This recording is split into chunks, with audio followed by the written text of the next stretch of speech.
She was known as Sharon Marshall.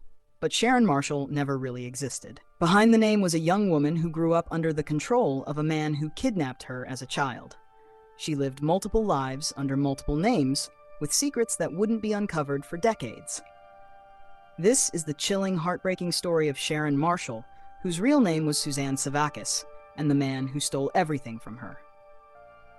1. A stolen childhood. Suzanne Marie Sevakis was born in Michigan in 1969. Her parents were Sandy Chipman and Cliff Sevakis. But when Suzanne was just a little girl, her life was ripped apart. In the mid-1970s, her mother Sandy served a short jail sentence for writing a bad check. During that time, her stepfather, a man calling himself Brandon Williams, took Suzanne and her 3 siblings. That man's real name was Franklin Delano Floyd, a career criminal with a history of violence and sexual assault. When Sandy was released, Floyd had vanished, and so had her children. 2 of Suzanne's siblings were abandoned in foster care, another was later adopted out, and Suzanne was kept by Floyd. From that moment on, her childhood was gone forever. 2. Life as Sharon Marshall. Floyd raised Suzanne as his daughter under a false identity.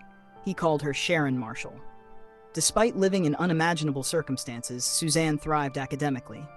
She was a brilliant student, described as kind, soft-spoken, and full of potential. She even earned a full scholarship to study aerospace engineering at the Georgia Institute of Technology. But she would never get the chance. Floyd refused to let her go, trapping her in his world of control and abuse. And 3. From daughter to wife. By the late 1980s, Floyd's control over Suzanne had grown even darker. He stopped presenting her as his daughter. Instead, he forced her into marriage. Now calling herself Tanya Hughes, she legally married Floyd in 1989 under the name Clarence Hughes. Around this time, Suzanne gave birth to a son, Michael Anthony Hughes, in 1988. Michael's biological father was never confirmed. To outsiders, Suzanne seemed like a young woman trying to survive in difficult circumstances. She worked as an exotic dancer to support herself and Michael, and she formed friendships with coworkers, including dancer Cheryl Ann Camesso. But at home, she was trapped with Floyd, who controlled her every move. 4. A suspicious death. In April 1990, Suzanne's story took a devastating turn. She was found gravely injured by the side of a highway near Oklahoma City. Floyd told police she had been struck in a hit-and-run accident after leaving their car. A few days later, at just 20 years old, Suzanne, known to the world as Tanya Hughes, died in the hospital. Her friends didn't believe it was an accident. They suspected Floyd, but without solid proof, her death was officially ruled a hit-and-run.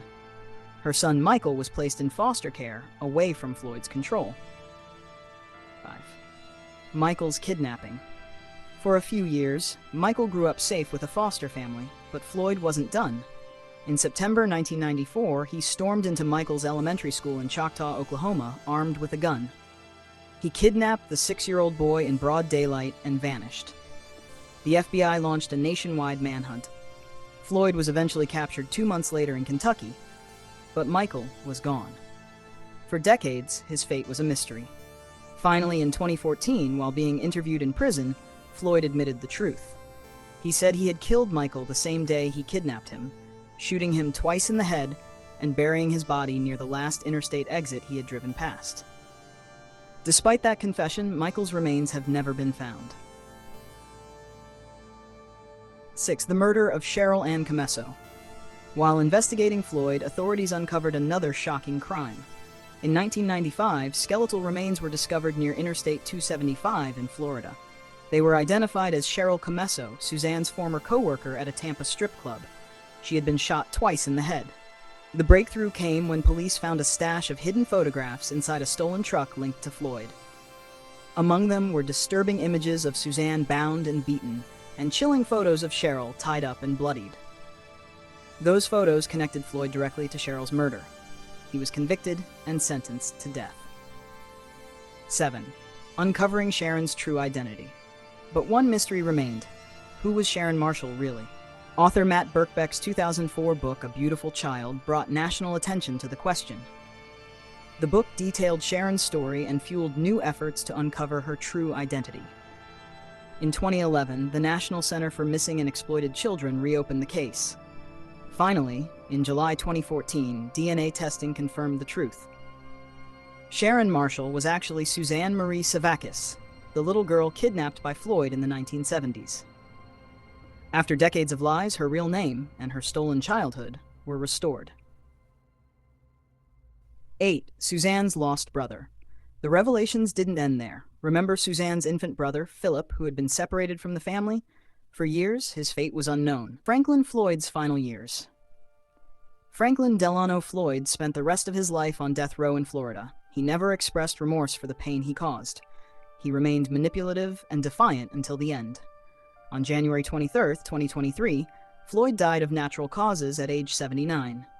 He left behind a trail of trauma, destruction, and unanswered questions. Remembering Suzanne, today, the story of Sharon Marshall, or rather Suzanne Sevakis, continues to haunt anyone who learns about it.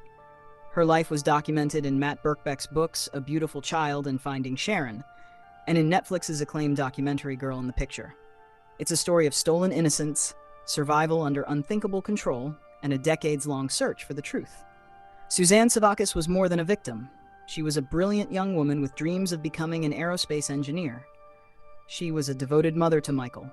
She was a sister, a friend, and a daughter. Her story reminds us of the importance of remembering the names behind the tragedies, not just the crimes and not just the criminals.